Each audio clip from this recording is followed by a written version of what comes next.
ഞാൻ നിങ്ങളുടെ പേര് ചോദിക്കുന്നില്ല. ഇവിടുത്തുകാരൻ, എന്നാൽ എൻ്റെ നാട്ടുകാരനാന്നുള്ള കാര്യം സത്യം അത്രയും മാത്രമേ എനിക്കറിയാം. നിങ്ങൾ മനുഷ്യ ശരീരത്തിൽ എന്തൊക്കെ തകരാറുകൾ ഉണ്ടെന്ന് കണ്ടുപിടിക്കുന്ന മെഷീനുകൾ സപ്ലൈ ചെയ്യും, മാനുഫാക്ചർക്ക് ഓർഡർ കൊടുക്കുകയും അത് വാങ്ങിച്ച് വാചകമടിച്ച് ഹോസ്പിറ്റലുകാരെയും ഡോക്ടർമാരെയും വീഴ്ത്തിയിട്ട് ഈ കച്ചവടം നടത്തുന്ന മെഷീനുകളുടെ ഒരു ഏജൻസിയാണ് നിങ്ങൾ നടത്തുന്നത്. ഇതിൻ്റെ സത്യാവസ്ഥകൾ എങ്ങനെയാണ് ഈ മിഷൻ നിങ്ങൾ ഓർഡർ കൊടുക്കുന്നതെന്നും ആ മിഷൻ എന്താണ് ശരീരത്തിൽ ചെയ്യുന്നതെന്നും ഈ മിഷൻ വഴി ഏതെങ്കിലും അവയവം മുൻകൂട്ടി ധാരണയില്ലാതെ കണ്ടുപിടിക്കാൻ പറ്റുമെന്നും ഏത് മിഷനും ഏത് ലാബ് ടെക്നീഷ്യനുകാരനും അവന് മുൻകൂട്ടി ഡോക്ടർ പറയുന്ന ഇന്ന സാധനം കണ്ടുപിടിക്കണമെന്ന് അവൻ അറിയാതെ ഒരു മിഷൻ ടെസ്റ്റ് ചെയ്യാൻ പറ്റുമോ? മനുഷ്യ ശരീരത്തിൽ വന്ന ഏത് അസുഖത്തെയും ഡയഗ്നോസിസ് ചെയ്യുന്ന ചില യന്ത്രങ്ങളാണ് ഈ സ്കാനിങ്. എസ്പെഷ്യലി നമ്മളിപ്പോൾ പറയുന്ന എന്താ പറയുക, ബയോകെമിസ്ട്രി അനലൈസർ, നമ്മുടെ ബ്ലഡുമായിട്ട് ബന്ധപ്പെട്ടത്, ഇമ്മ്യൂണോ അനലൈസർ, പിന്നെ ഹെമറ്റോളജി, പിന്നെ യൂറിൻ അനലൈസർ, ഇങ്ങനെയുള്ള സംഗതികൾ ഒരു വശത്ത്. മറ്റൊരു സൈഡിലുള്ള സംഗതികളാണ് സ്കാനിങ് മെഷീൻസ്. അതിനകത്ത് ECG വരാം, എക്സ്റേ വരാം, MRI വരാം, പിന്നെ അൾട്രാസൗണ്ട് വരാം. ഇതിനകത്ത് ഞാൻ കൂടുതലായിട്ടും കൈകാര്യം ചെയ്യുന്ന രണ്ട് സംഭവങ്ങൾ, ഒന്ന് ബയോകെമിസ്ട്രി അനലൈസറും ഇമ്മ്യൂണോ അനലൈസറും, മറ്റൊന്ന് അൾട്രാസൗണ്ട് സ്കാനിങ് മെഷീനുമാണ്. ഇതിനെ ചുരുക്കി പറയുകയാണെങ്കിൽ ഇതെല്ലാം ശുദ്ധ അസംബന്ധങ്ങൾ തന്നെയാണ്. കാരണം ഈ സാധനങ്ങളെല്ലാം ഉണ്ടാക്കിയിരിക്കുന്നത് നമ്മൾ തന്നെയാണ്. ഈ സാധനം ചെയ്തതിന് ശേഷം ഇത് അങ്ങനെയാണെങ്കിൽ ഇത് ഇങ്ങനെയാണ്, അതാണ് അതിന്റെ മീനിങ്.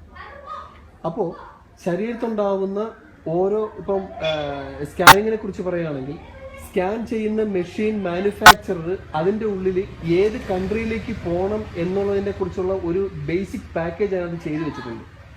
ആ പാക്കേജ് അനുസരിച്ചിട്ടാണ് നമ്മളത് രജിസ്റ്റർ ചെയ്യേണ്ടത് ഓരോ രാജ്യത്ത് വരുമ്പോഴും.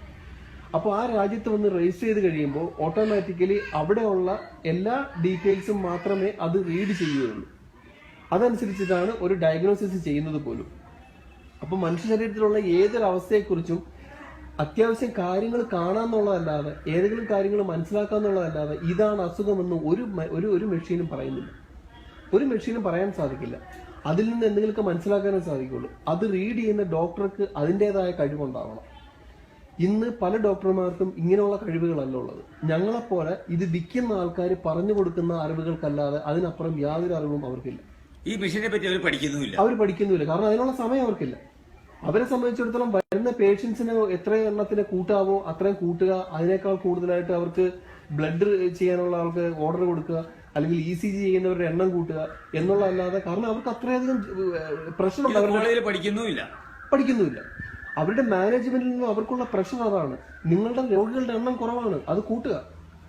നിങ്ങൾ വിടുന്ന ബ്ലഡ് ടെസ്റ്റുകളുടെ എണ്ണം കുറവാണ്, അത് കൂട്ടുക.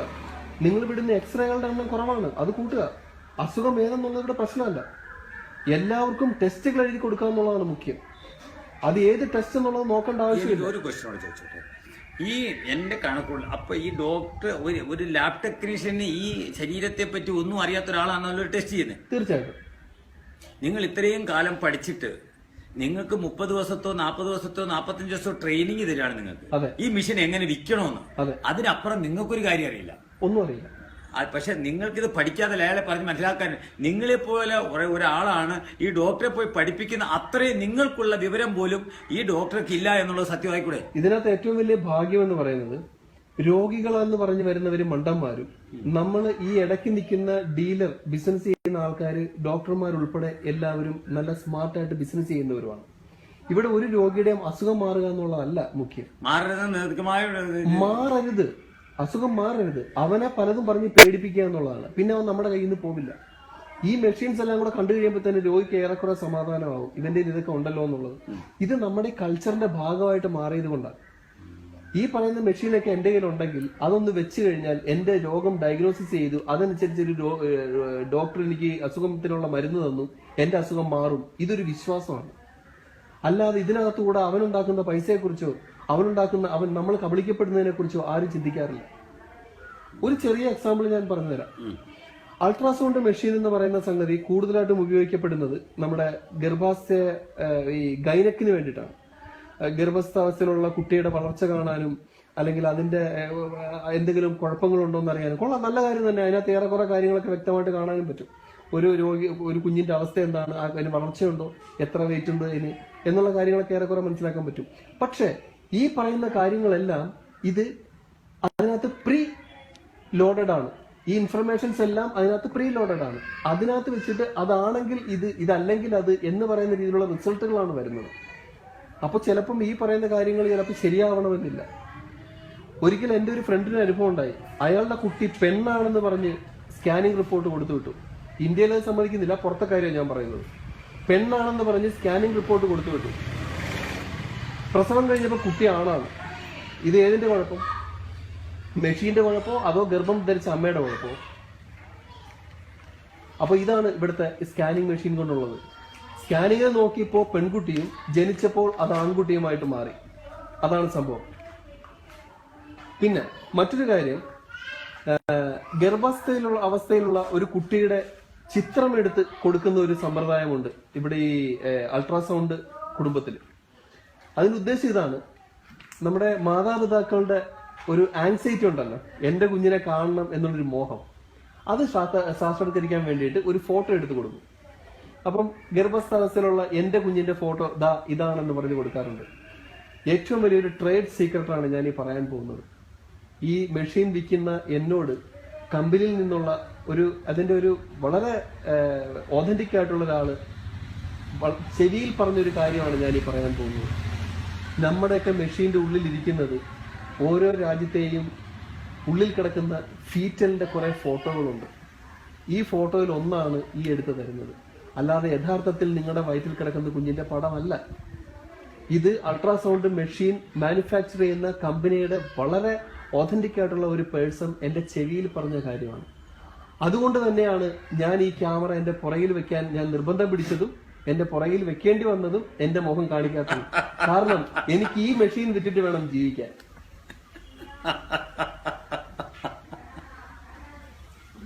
അപ്പം ഇത് മുഴുവനും പൊള്ളത്തരങ്ങളാണെന്ന് കൊച്ചിന്റെ മുഖം കാണാനായിട്ട് അപ്പൊ ഇന്ത്യക്കാരന്റെ മുഖം വേറെ, അമേരിക്കക്കാരുടെ വേറെ, ജർമ്മന്റെ വേറെ, അല്ലെങ്കിൽ ഓസ്ട്രേലിയയുടെ വേറെ, ഇങ്ങനെ തീർച്ചയായിട്ടും ആയിരിക്കും. ചെറിയൊരു വ്യത്യാസങ്ങളൊക്കെ അതിനകത്തുണ്ടാവും. പക്ഷെ ഇന്ത്യയിലുള്ള എല്ലാ കുട്ടികളും ഒരു 20,000 കുട്ടികളുടെ എടുത്ത് വെച്ച് കഴിഞ്ഞാൽ ഇതിനകത്ത് എല്ലാം ഏതാണ്ട് ഒരുപോലെ ഇരിക്കും. ഏതാണ്ടല്ല എല്ലാം ഒരുപോലെ 8 മാസം വരെ എല്ലാം ഒരുപോലെ. അതുകൊണ്ടാണ് നമ്മൾ ഈ പറയുന്ന മെഷീൻ രജിസ്റ്റർ ചെയ്യുമ്പോൾ ഏത് രാജ്യത്താണ് ആ രജിസ്റ്റർ ചെയ്യുന്നുള്ള കാര്യം നമ്മൾ ആദ്യമേ കൊടുക്കണം. അപ്പോ അതിന്റെ കണ്ടന്റ് മാത്രമേ ഈ മെഷീൻ റീഡ് ചെയ്യൂ. അതിനകത്തൊന്നും കാണുന്നില്ല, ലൈറ്റ് അടിയുള്ളൂ, അവിടെ നടക്കുന്നുള്ളൂ. അല്ലാതെ ഈ പറയുന്ന ഏതൊരു അമ്മയാണോ വെച്ച് സ്കാൻ ചെയ്യുന്നത് ആ അമ്മയുടെ ഉദരത്തിൽ കിടക്കുന്ന കുഞ്ഞിനെ അല്ല കാണുന്നത്.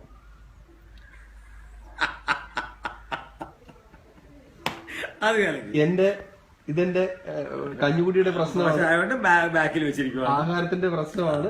ഇത് ആരെന്നും പറയണ്ട. ഞാനിത് നെറ്റി കൊടുക്കും, അത് വേറെ കൊടുത്തോളൂ, കുഴപ്പമില്ല.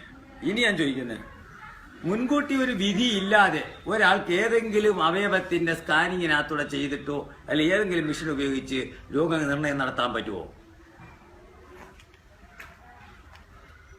ഒന്നുകൂടെ. ഏതെങ്കിലും ഒരു മുൻവിധി ഇല്ലാതെ ആർക്കെങ്കിലും ഏതെങ്കിലും ഒരു മെഷീൻ ഓപ്പറേറ്റർക്ക് അല്ലെങ്കിൽ ലാബ് ടെക്നീഷ്യന് അല്ലെങ്കിൽ എക്കോ എടുക്കുന്നവർക്ക് മുൻവിധി ഇല്ലാതെ ഏത് രോഗത്തിനെ പറ്റിയാണോ എടുക്കാൻ പോണേ അതിനെപ്പറ്റി അവന് ധാരണയില്ലാതെ അത് ടെസ്റ്റ് ചെയ്താൽ കിട്ടുമോ? കിട്ടില്ല. കിട്ടില്ല. അതെന്താ കാര്യം? കാരണം മുൻവിധി എന്ന് പറയുന്നത് തന്നെ ഒരു തീരുമാനമാണ്. അതൊരു തീരുമാനമാണ്. ആ മനുഷ്യന് ഈ അസുഖം ഉണ്ടെന്നൊരു തീരുമാനം നേരത്തെ അങ്ങ് ഉറപ്പിക്കുക. എന്നിട്ട് നമ്മൾ അതിന്റെ ഒരു ബേസിലാണ് ഈ സ്കാനിങ് ഒക്കെ ചെയ്യുന്നത്. അപ്പൊ അത് ചെയ്ത് കഴിയുമ്പോൾ കാണുന്ന റിസൾട്ടിനകത്ത് തീർച്ചയായിട്ടും വേരിയേഷൻസ് ഉണ്ടാവും. സംശയിക്കപ്പെട്ട രീതിയിലാണ് നമ്മൾ സ്കാൻ ചെയ്യുന്നത്.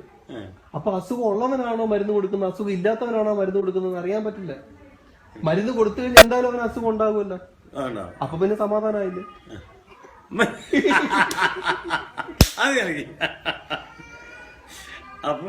അപ്പോ വരുന്നത് പേഷ്യന്റ് ആണോ എന്നുള്ളതല്ല, പോകുന്നത് പേഷ്യന്റ് ആയിരിക്കണം. അതാണ് ഈ മിഷന്റെ. ഇതെല്ലാം ഈ പറയുന്ന എല്ലാ സംഗതികളിലും ഹോസ്പിറ്റൽ, ഈ പറയുന്ന എല്ലാ ആശുപത്രികളുടെയും ലക്ഷ്യം ഒന്ന് തന്നെയാണ്. വരുന്നത് രോഗികളാണോ എന്ന് ഞങ്ങൾക്ക് യാതൊരു ഉറപ്പുമില്ല. എനിക്കൊരു അനുഭവമുള്ള ഒരു ആശുപത്രിയില് പറഞ്ഞ ഒരു ഡോക്ടർ എന്നോട് പറഞ്ഞൊരു വാചകമാണ്, വൈദ്യരെ 13 ലക്ഷം രൂപയാണ് ഒരു മാസം ഇവിടുത്തെ ചെലവ്. അപ്പോൾ നിങ്ങൾ ഈ വരുന്നവർക്കൊക്കെ സ്കാനിങ് എഴുതിയില്ലെങ്കിൽ എങ്ങനെ ശമ്പളം തരുന്നതെന്ന് ചോദിച്ചത്. ഇതാണ് ഞാൻ ആദ്യം ചോദിച്ചത്. ഒരു ഡോക്ടറുടെ മുന്നിൽ വരുന്ന പേഷ്യൻസിൽ നിന്നും അവർക്ക് തീർച്ചയായിട്ടും എഴുതി കൊടുത്തേ പറ്റുള്ളൂ. അത് ചിലപ്പോ കാലിന്റെ തുമ്പിൽ വന്ന ഒരു ചെറിയൊരു കുരുവായിരിക്കാം, പക്ഷെ അവന് സ്കാൻ ചെയ്തേ പറ്റൂ. എനിക്കൊരു കാര്യം, ഒരു അരിമ്പാറ കയ്യിൽ വന്നതിന് ഈ ബയോപ്സി ചെയ്തതിന്റെ ലക്ഷ്യം എന്തോ അതിനെ എനിക്കറിയാം. ഒരാൾ ഇവിടെ അല്ല, അത് ലക്ഷ്യം ഒന്നേ ഉള്ളൂ. ഈ പറയുന്ന 13 ലക്ഷം രൂപ മുടക്കുന്ന ഒരു മന്ത്ലി ഓവർ ഹെഡ്സ് ഉള്ള ഒരു ഹോസ്പിറ്റൽ ആകുമ്പോൾ അരിമ്പാറയ്ക്കെന്നല്ല, ചിലപ്പോ മുഖക്കുരുന്ന് ചിലപ്പം ബയോപ്സി ചെയ്യേണ്ടി വരും. അതെ, ചെയ്യേണ്ടി വരും. എടുത്തു വെച്ചിട്ടുണ്ട്. ഡോക്ടർ, ഇത് വളരെ സിമ്പിൾ ആണ്. ഡോക്ടർമാരുടെ സാലറി, ഒരു ഹോസ്പിറ്റൽ നടത്തേണ്ട ചെലവുകൾ, പിന്നെ ഈ ഇവിടേക്കാണ് കേരളത്തിലേക്കാണെങ്കിൽ രാഷ്ട്രീയ പാർട്ടികൾക്ക് കൊടുക്കേണ്ടത്, പിന്നെ മറ്റുള്ള ആൾക്കാർക്ക് കൊടുക്കേണ്ടത്, ഇവരൊക്കെ മേയിച്ചുകൊണ്ടൊക്കെ നടക്കുമ്പോൾ വലിയ ചെലവാണ്. ഇതൊക്കെ നമ്മൾ എവിടുന്നാ വാങ്ങിക്കുക? ഈ മെഷീന്റെ ഒക്കെ വില, ഒരുപാട് വിലയുള്ള മെഷീൻസ് ഇതൊക്കെ നമ്മൾ എവിടുന്നാ വാങ്ങിക്കുക? അവിടുന്ന് സെക്കൻഡ് ഹാൻഡ് ഇങ്ങോട്ട് വരുന്ന പറഞ്ഞാൽ അതിനകത്ത് വല്ല സത്യത ഉണ്ട്, സത്യമാണ്. അവിടുന്ന് എല്ലാ കമ്പനിയുടെയും ആശുപത്രി ഒരു കൊല്ലം കഴിയുമ്പോൾ അവരുടെ മിഷൻ കണ്ടം ചെയ്ത് കളയണമെന്ന് പറയുന്നത്, അത് നേരെ ഇങ്ങോട്ട് കൊണ്ടുവരുവാ, ഇവിടുന്ന് ആൾക്കാർ പോയി ഇങ്ങോട്ട് കൊണ്ടുവരാന്ന് പറയുന്നത് അത് സത്യമല്ല. അതാണ് ഈ ഇന്ത്യയുടെ ഒരു പ്രത്യേകത. ഇന്ത്യയിൽ ഈ പ്രത്യേകിച്ച് ഒന്നിനും വലിയ ക്വാളിറ്റി ഒരു സർവേ അങ്ങനെ ഒന്നുമില്ല. ഇതൊക്കെ വെറുതെ പറച്ചിൽ മാത്രമേ ഉള്ളൂ. ഇവിടെ എന്തോ ആകാം. ഉപയോഗിച്ച സിറിഞ്ചും ഉപയോഗിക്കാം, ഉപയോഗിച്ച മരുന്നും ഉപയോഗിക്കാം, പഴയ റീഏജന്റും ഉപയോഗിക്കാം. ഇതൊന്നും ഇവിടെ